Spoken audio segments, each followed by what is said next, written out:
Being enslaved by man-made mechanisms and systems for keeping time. Not only are we wage slaves to bankers, governments, bosses, and landowners, but we are also time slaves to our watches, clocks, and calendars. We slave to 9-to-5 school and work days. We slave to 5-day school and work weeks. We are spiritual slaves to Greenwich Mean Time, the Gregorian calendar, and an unnatural 7-day week. Buried Inside from Chronoclast wrote, "Time is the primary socializing tool, and the clock is the key machine of industrial capitalism. The imperialism of space and material is everywhere evident, but the imperialism of time is a shadowy beast. What is of direct concern is how time is perceived, controlled, exploited, manipulated, institutionalized, and internalized. If we do not understand time, we become its victims. One thing remains apparent. Time politics are power politics. Every sundial, watermill, calendar, week cycle, social policy, and temporal monument has served a particular interest and ideology. The hallmark of these, of course, has always been technological power and chauvinist control. In the service of precision, the atomic second is now defined as the duration of 9,192,631,770 particle oscillations within a cesium-133 atom. If you follow the sun and moon to keep track of time instead of clocks and watches, many things change. If stores open at sunup and close at sundown, managers cannot anally enforce punching time cards. If you tell your friends to meet you at the river when the sun touches the tree line, you naturally, patiently wait for them while watching a beautiful sunset. If you tell your friends to meet you at the mall at 7:30 p.m., then you must constantly look at your wrist or the wall, watching a series of cumulatively frustrating numbers. Samuel Macy wrote, "That people can be characterized as wound up, run down, rusty, or going like clockwork is essentially a product of 17th century thought. It implies not only that their work may be accurately measured, but also that their motions can be studied. Given proper incentives, they will follow predetermined and appropriately mechanical patterns. When indoctrinated into meaningless calendars, like the Gregorian and Julian, wristwatches, 9-to-5 workdays, and 5-day work weeks, people most certainly do follow predetermined, mathematically calculable patterns and tendencies. We like to have a drink after work. We like to watch a movie at the weekend. We like coffee in the mornings. We buy flowers on Valentine's Day, and so on. Our tendencies can be calculated and exploited by elites. Those who exist outside the constraints of time, wage slavery, have all the time and money they need to perform studies, hire psychologists, lobbyists, and advertisers to further their gains. Time is money, so they say." Jeremy Rifkin wrote, "In hierarchical time culture, status is often delineated in terms of how valuable a person's time is. The time poor are made to wait, while the temporally privileged are waited upon." Jose Arguelles wrote, "Gets us back to the theme of time is money. No wonder time is money is ingrained into our consciousness and culture, and that seems to be the main purpose of the calendar we use, to keep track of our accounts, pay our bills, and set up our appointments. We might not think about it this way, but the calendar we use programs us to use it the way we do. But are all calendars like this one? Nothing more than an arbitrary program to take care of business? What about the sun, the moon, and the stars? Okay, let's keep this one point in mind. A calendar is a programming device. It programs the culture, the people, the society that uses it. It creates a feedback loop between the mind of the user and its program. The nature of the calendar determines the nature of the society." Buried Inside wrote, "Secured at birth and bred as fresh livestock, to the power brokers of hypercapitalism, our lives are on the auction block. Make way for the experience economy. Make way for the access economy. Make way for the new time currency. Welcome it all like the coming of Rome." Karl Marx wrote in Das Kapital that to work at a machine, The workman should be taught from childhood in order that he may learn to adapt his own movements to the uniform and unceasing motion of an automaton.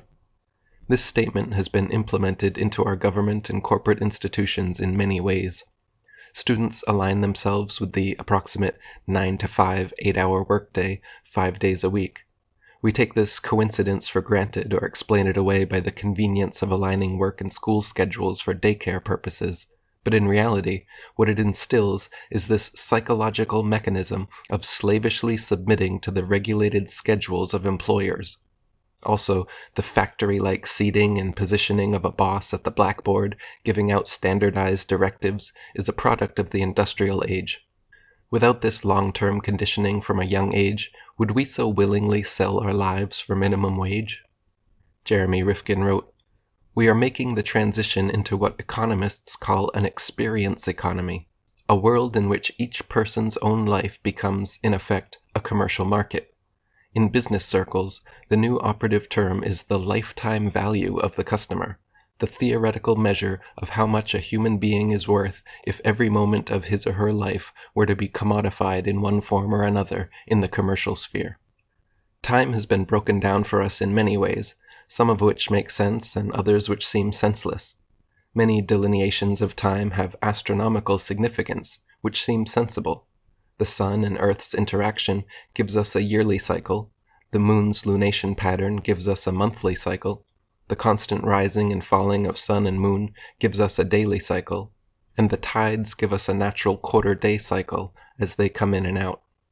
All other delineations of time, however, are arbitrary and man-made. The fast-ticking second appears nowhere in nature, except when people claim it resembles a human heartbeat, but this too is arbitrary because human heartbeat constantly changes pace. The minute, named after Min, the moon, is also an invented cycle with no actual parallel in nature. The hour, named after Horus, the Egyptian Jesus, who divides the days and nights into 12 equal parts, is an ancient myth, but not a cycle found in nature. The worst and most spiritually enslaving of the created cycles, however, is undoubtedly the week. Because of this ludicrous, unnatural cycle, almost everyone in the world, no matter what their life was like the past 7 days, ends up being almost exactly the same the next 7 days. Every 7 times the sun rises and falls, most of the world's population hits the replay button on their life and continues repeating the same pattern and schedule like a skipping record for their entire existence. The worst part is that we have been so indoctrinated into the week system that every little facet of modern society, from schools to paychecks to TV programs, are irreversibly locked in. Jose Arguelles wrote, "Blue Monday, how I hate Blue Monday," is how the old Fats Domino song began. Why is that? Because, of course, that is the first day of the 5-day work week. Fats Domino must have had some clue about time killing us. Otherwise, it wouldn't have to be Blue Monday. So Monday through Friday, for most employed people, as well as schools and public and government institutions, is the work week. Then comes Saturday and Sunday, the weekend. The work week is ruled by the clock, which is why it is also referred to as 9 to 5. Saturday and Sunday should be soul time, but is it? Well, a little bit. There is Sunday church, maybe an hour or so for the soul, or maybe Saturday synagogue. But what is it really about, these weekends? It's about killing more time. It's sports and entertainment. It's football and basketball and baseball, big time. If you are in the rest of the world, it's soccer, very big time. If it weren't for television, this stuff wouldn't be so big, but it all goes hand in hand. Television, the weekend, and big-time sports. It is all a part of the same thing. I know, maybe you don't do that. Maybe you do something else. You go skiing or windsurfing. Maybe you go to the movies, or you go dancing, or maybe gambling down at the casino. Or you watch the Discovery Channel, or you take a self-help workshop. It doesn't matter, because then it is going to be Monday again, and the whole sequence repeats. The point is, your whole show, the time of your life, does reduce down to this weekly pattern, and it is killing you. You are putting your soul in a 7-day straitjacket. When the soul suffocates, you only get more bored and need more distractions. Do you see what's going on? You are hardly even alive. because it's your soul that really lives, and if you are not giving your soul the time it needs, then time is killing you. That means the time of the calendar and the clock that is embedded in your mind. But you are now becoming aware of it. This is a great first step. You can now say, I admit that I was powerless over the time I have blindly accepted all my life. One ancient secret society symbol often found on clocks and watches is the anchor. This shape of a typical ship's anchor is actually two Egyptian hieroglyphs put together. The top part of the anchor, shaped like a cross with a circle at the top, is the Egyptian ankh, hence the name Anchor. The bottom is shaped like the Egyptian boats of the dead, which carried souls during the afterlife. Two words which are often under the anchor symbol on clocks as well, king time, likely signifying the royal brotherhood manipulation of time. Buried inside wrote, the calendar year is an imperial narrative. The 7-day week is an imperial infliction. Circannual holidays are imperial flagposts. Mechanical time is an imperial installation. The merchant workday is an imperial offering. Greenwich Mean Time is an imperial sanction. The word calendar comes from the Roman Latin calens, which was the name of the account book, the book recording monthly debts and bills to be paid. The first day of each month in the early Christian Julian calendar was called calends, and that was when you had to pay your bills and debts. A quick look at the calendar will present some oddities even to the casual observer. September means 7, but is the 9th month. October means 8, but is the 10th month, and so on. March is named for Mars, the Roman god of war, and July and August are named after Roman emperors Julius and Augustus Caesar. The calendar we use is called the Gregorian, after Pope Gregory XIII. Jose Arguelles wrote, yes, before it was known as the Gregorian calendar, it was called the Julian, after Julius himself. Turns out the Romans had a very faulty calendar of only 10 months, and Julius, wanting a way to make a permanent change from republic to empire, with himself as the first emperor, decided to change the calendar. So to make the change, during the year 46 to 45 BC, Julius had to have a year 445 days long. Understandably, that was known as the Year of Confusion.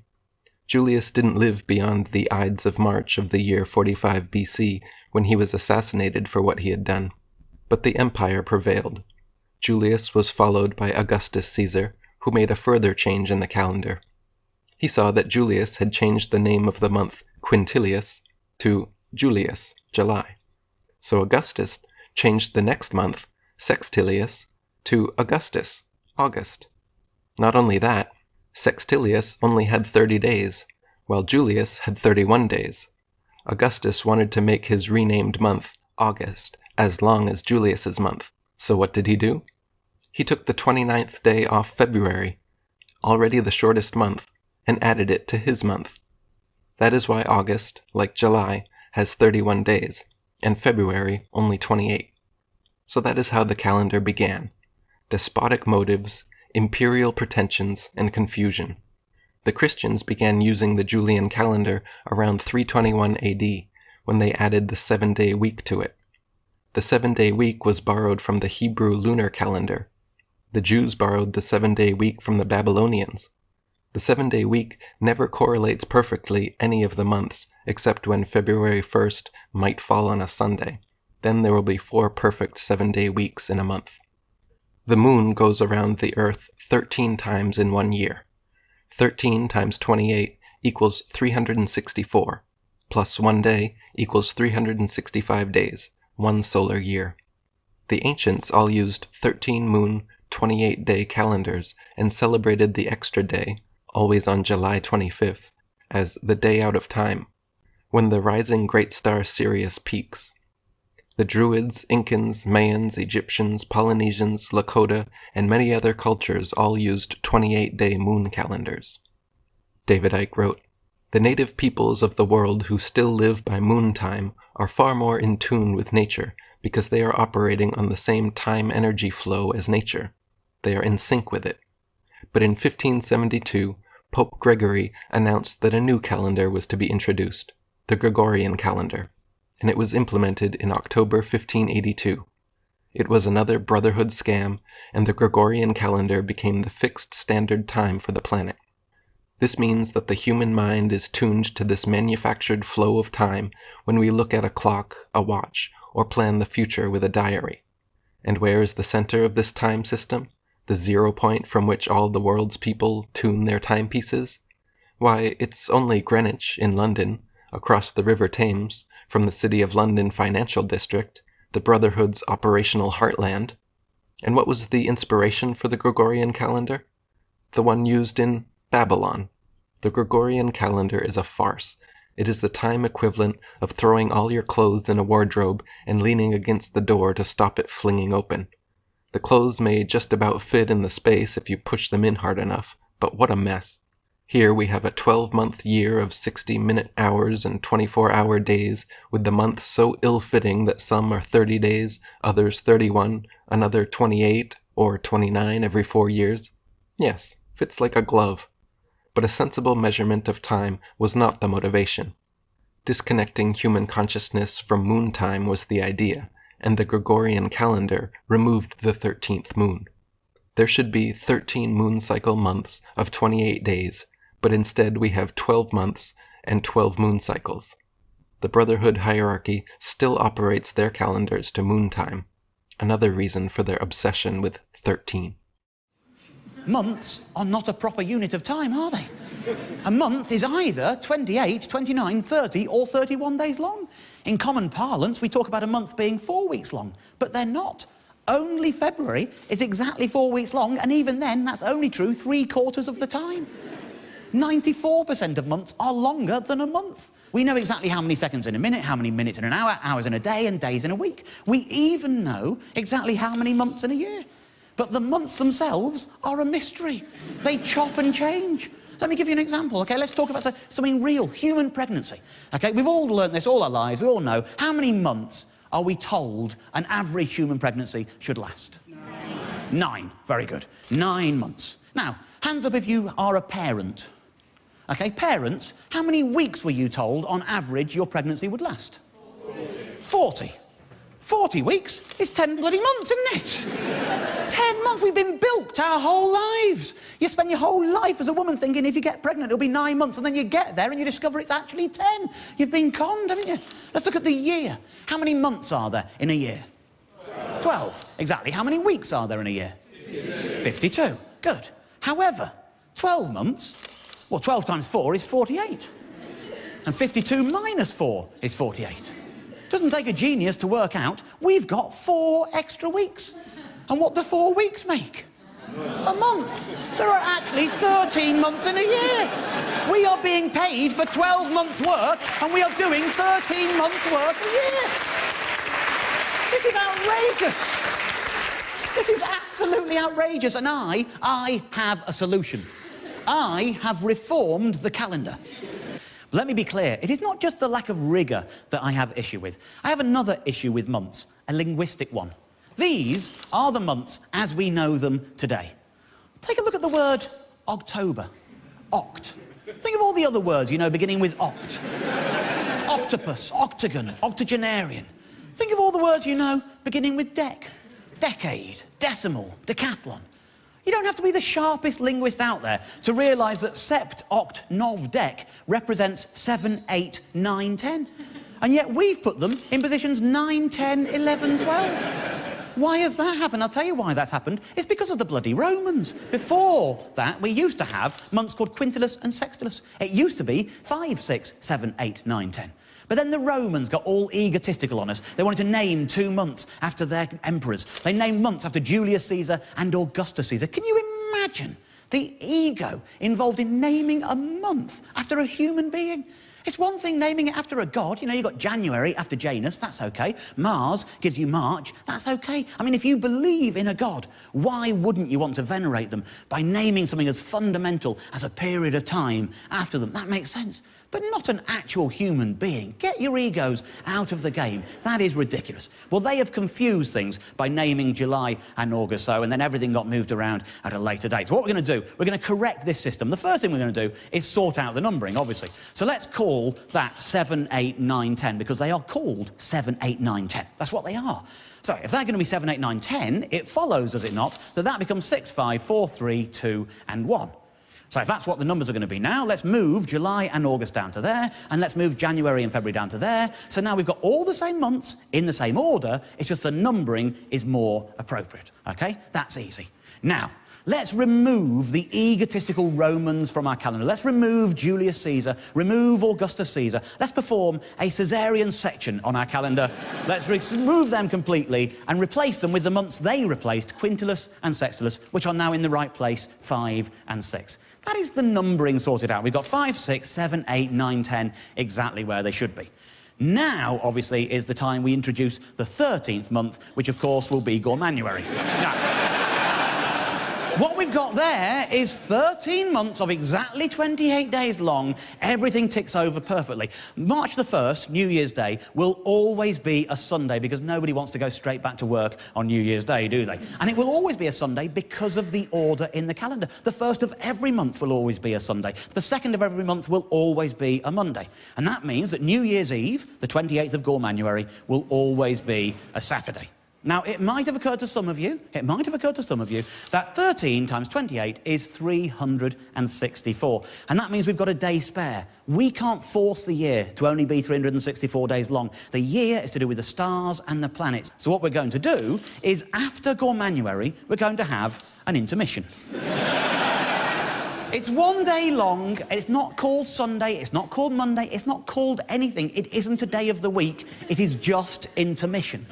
It is basically an extended New Year's piss-up. You can go out on New Year's Eve, you don't have to go back until the 1st of March, everything is fine. What happens in intermission stays in intermission. And every 4th year, we have a 2-day intermission, and we call both of those days intermission. That's all it is. That regulates everything. Everything flows in a very orderly fashion from that point on. We have talked previously on this show about the old 30 days hath September rhyme. I think we can all agree that this system improves upon that rhyme. The rhyme now goes 28 days hath March, April, May and June. All the rest have 28 too, because that's how long a month is. There you go. It's much easier. Much easier.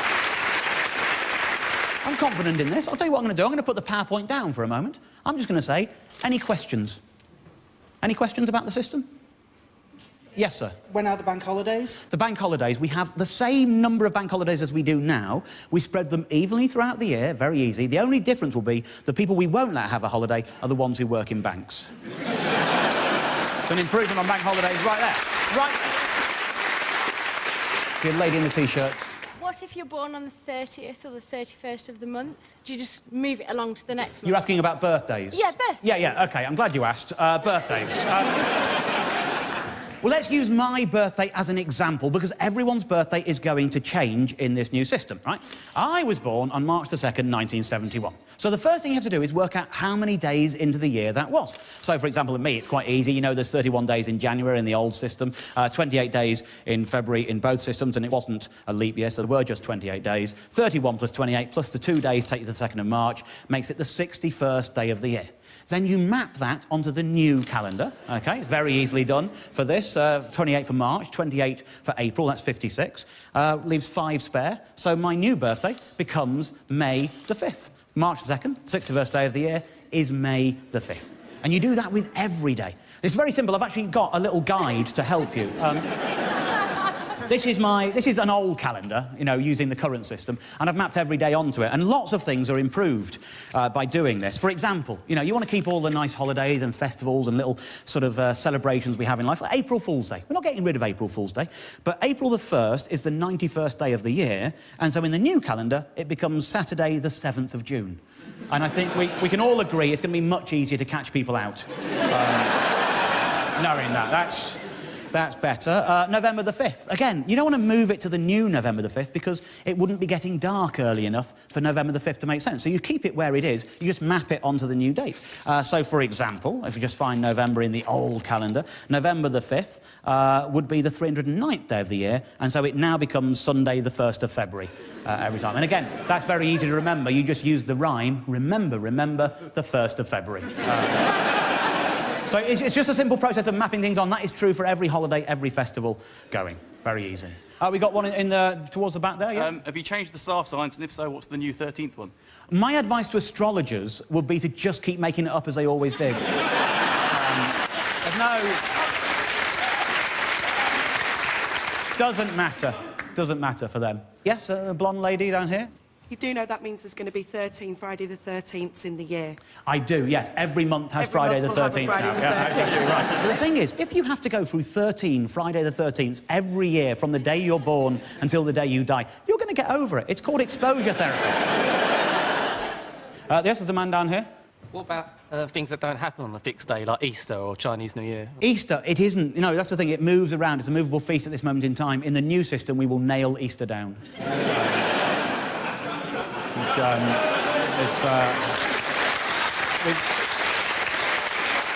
We've thought of everything. We really have. In fact, just looking through that calendar of the old system, which shows you how complicated it is, we've got a new calendar, and we'll have new merchandise to go with it. So, for example, you could get a calendar like this, right? The thing with this kind of calendar, now, every day is always the same day of the year. It's always a Sunday on March the 1st. We know that. The same system. So what we do with these calendars now, you produce them and they're wipe clean.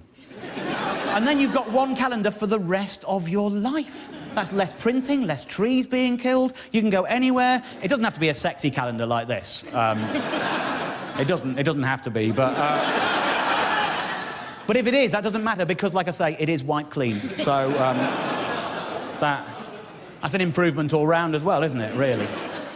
Jose Arguelles wrote, "On the Gregorian phonograph record, January 1st is part of the program. What plays on January 1st? Well, in this country, a lot of football bowl games. Then at the end of January sometime, you never know exactly when, it is the Super Bowl. February programs you for Valentine's Day and President's Day, July for July 4th, October for Halloween, December for Christmas and New Year's Eve, and so on. Now, September 11th, 9/11, is part of the program too. These are just some of the more obvious examples of how that phonograph record plays during one spin, a year. Every time one of those dates draws close, whole segments of the population respond in pre-established ways. There are a lot more programs the calendar plays. The beginnings and endings of wars, Veterans Day, Memorial Day, April Fools, Tax Day, Labor Day. The memories of all of these events are accumulated according to the dates in which they occur. Then everyone has personal dates that trigger their emotions and memories too, like the day you were born, or the day your son died, or when you got married. The Gregorian calendar is arbitrary and irregular. You would hardly ever think about any natural factors by using this calendar. January 1st doesn't correspond to any solstice or equinox or anything natural at all. With a program like that, of course you wouldn't think of the seasons or the moon when you use this calendar. It is almost as if this calendar is meant to keep you out of phase with nature. It is easy to overlook an unequal or irregular measure in time because we can't touch or see time. But would we overlook such an uneven standard in a yardstick or ruler? And if we were to go ahead and try to make or build things with an uneven ruler, wouldn't they come out crooked or sloppy? Maybe after a while, we would say, "Oh, that's all right. We've lowered our standard to accommodate these sloppy constructions. You'll get used to it. We've always done it this way." But would you really settle for substandard measures of objects and forms in space? Yet we put up with substandard and uneven measures in time. Thinking it doesn't matter may already be an effect of accepting so long the uneven measure. If space affects our senses, time affects our mind.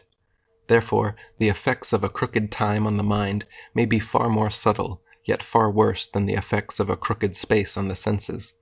We could all develop a crooked mind without even knowing it. Wouldn't a crooked mind see the world in a crooked way and create problems for itself without knowing it?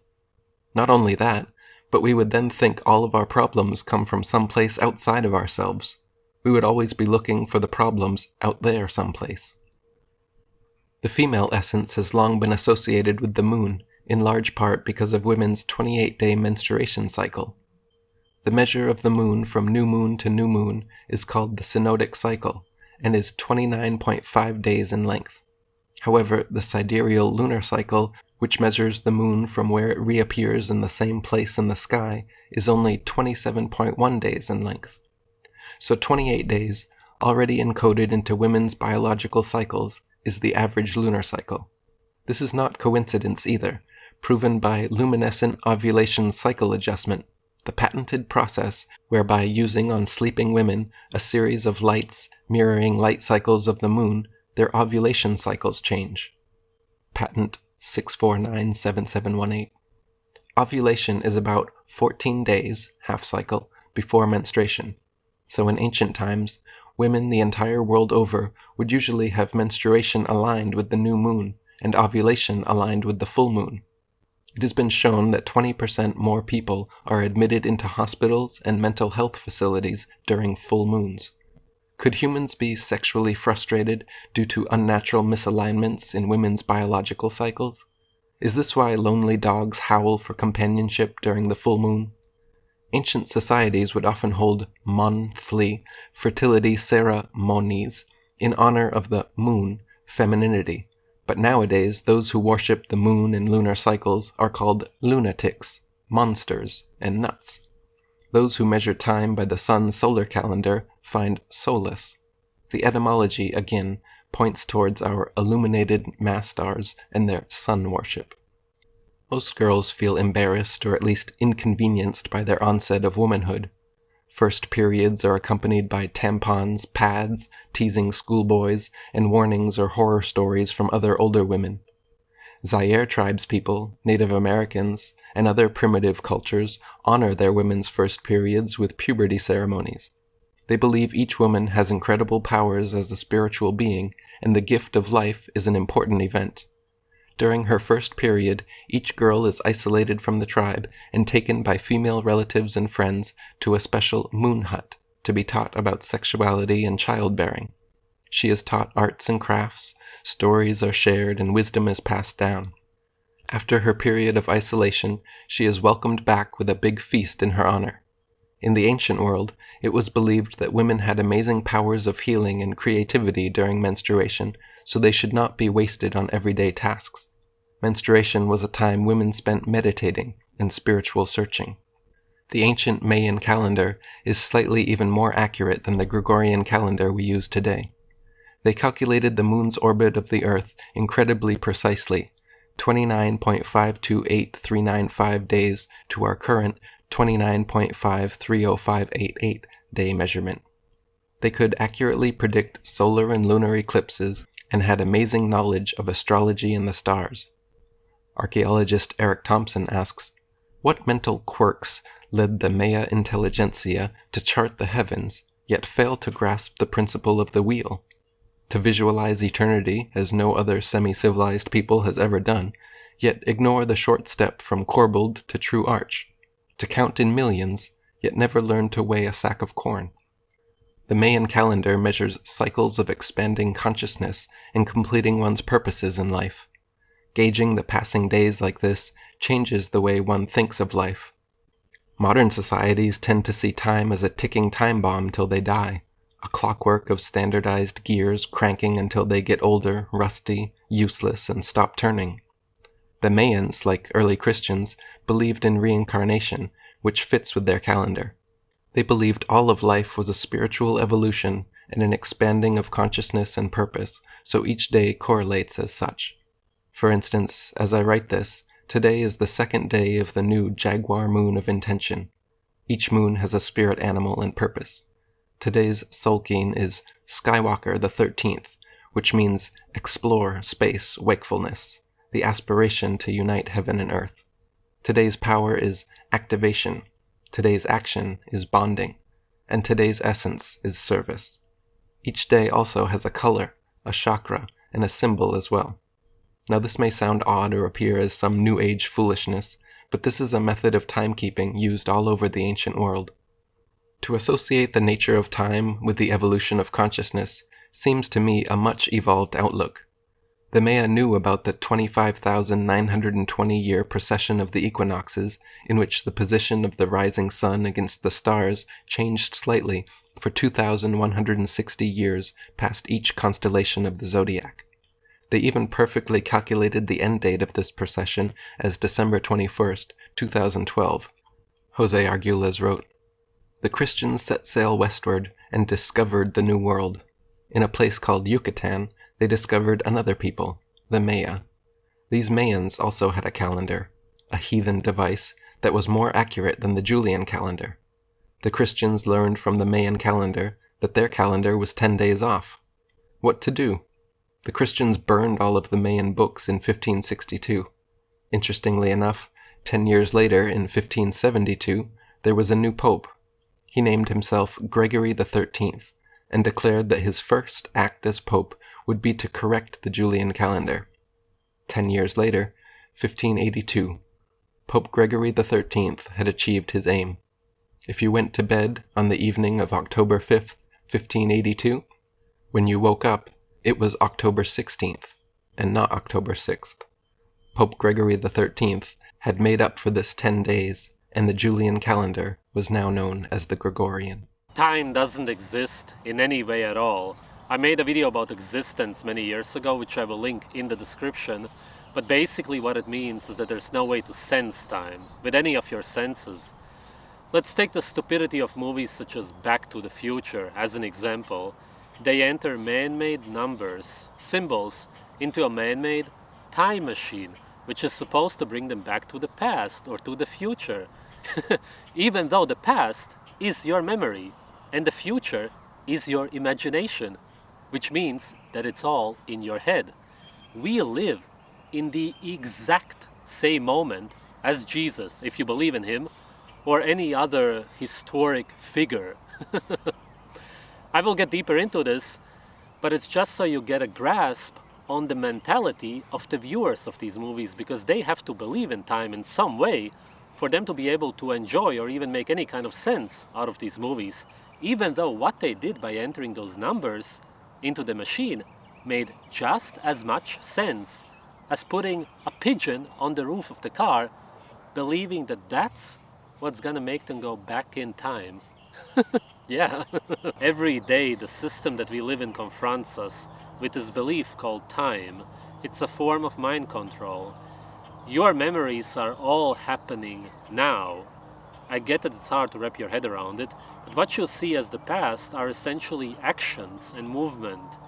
You may think about your grandparents who may not be around anymore, or a tree that you used to like, which was cut down, such as the stump which I'm sitting on right now. But did time do any of that? No. Wind moves everything. There's bacterial movement happening which is beyond our understanding. Chemical reactions which make the body age, and so on.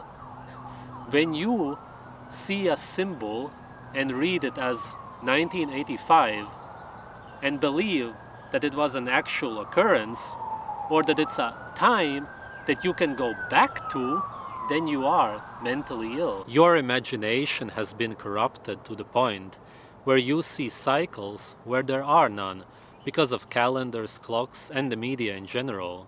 The sun and the moon absolutely have a so-called cycle, but they don't have an actual structure, they just go on forever. And they certainly don't magically create time. It's your mind that creates this happening, which you would call 1999, for example. Nature cannot be labeled like that. Years are a man-made measuring system of movement. One of the reasons this was done is, of course, to enslave you. Maybe you follow a schedule or wake up because of an alarm clock. This will always cause stress and you will live alert, and that's not how life is supposed to be. We are in this moment right now, and we have always been in this moment ever since creation. The illusion of time is the next method of manipulation that the sorcerers of consciousness use against us. This is kind of a conceptual one. It's a heady one. You have to visualize this aspect. So time is a quality that we often see in physical terms. We say, I don't have enough time. I am spending time. Time flies. See, it's looking at time as a physical quantity based on physical movements of of astronomical bodies. So you're quantifying time, and you're saying that it's a physical thing. This goes hand in hand with the idea that time is money. Time is value to us, and we have to acquire it, or we have to look at it in a way that is physical in nature. So this keeps the consciousness very much grounded in the physical world. It's based on physical astronomical objects. It is based on physically, endlessly repeating cycles that go over and over and over again and repeat endlessly. So it's a negative worldview way to conceptualize the notion of time. This is a great depiction of what I look at as present moment awareness, or the idea that time is actually an illusion. Because if you can get somebody time identified, they'll not take the time to look into certain events. They're wound up in the events that go on in their life, and it's an endlessly repeating cycle of events over and over and over again. Nobody dissuading from, going off of the usual path of what they do on a daily basis, and they're locked in an endlessly repeating cycle. This is a depiction of the Gnostic crucifixion, where it's a symbol. This is a symbol about time, in effect. If you look at Jesus as the Savior, the light of the world, the one who is the Redeemer of consciousness, okay? Not saying that I necessarily believe in the man Jesus in that realm. We're looking at this as a symbol. He is crucified at Golgotha, a Greek word which means the place of the skull. So the light of the world, the awakened consciousness, the Savior of the world, our consciousness that is born in the prefrontal neocortex of the brain, that the third eye, so to speak, the light, right, is crucified. He's put to death at the place of the skull. This means that the light of the world can be put to death in the mind through psychologically being identified with time. So psychological time is represented by the two thieves that the light of the world is crucified among. This is the thief of the past. He robs from the present moment awareness. What is happening now? What we're experiencing now at this moment. The present moment. The gift moment. This thief is the future. He also robs from the present moment. So if you can keep people's consciousness identified with time, they are always either in regret over the past or in anxiety over the future. They're never really rooted or grounded in the present moment, the gift of consciousness, the light of the world, understanding what's going on within you now and around you at any given time. True present moment awareness. Upon looking at the nature of time, it is simply a measurement of understanding night and day, to put it simply. And time is just a broad idea of a concept ingrained within a system of clocks or clockwork, of the movement of those things, for example, the sun, the moon, or whatever it may be. Okay? So it's the movement of us to get us going at a certain time and place, to meet with someone at a certain time and place, but we don't have to run our lives through time. And the problem with time in particular, and with its nature, is that it puts, again, certain constrictions on our life that makes us less rely on nature and looking up to the skies and to the world around us to do something, and rather looking at a man-made creation to do everything, and constantly being dependent on it, and constantly it's always going and going and going, It actually runs us into anxiety, into the fight or flight mode of hormones, where we're always on edge and always having to go places, and we feel like we're in a rush because everything's structured by time, and every single place and every single scenario has a certain time slot that we have to follow, otherwise we'll be quote-unquote late, or we'll miss the quote-unquote deadline. These are all man-made constructs of these ideas that, although we're generally good intention because they want to keep us on time, we want to keep ourselves on time, and we want to be at a certain place at a certain time. Well, time doesn't have to be by these numbers. Time could be, well, I want to meet you here at the sunset at this time, of time of day, right? Where the sun is up here, and later tonight, let's just meet up, in something more chill, something more relaxing, and there's less busyness. With the busyness of the world, the business of the world, the business matters, we've brought time into fruition, into using it with everything. Because again, anyone who runs a business has to have certain time slots for everything in order to supposedly get things done.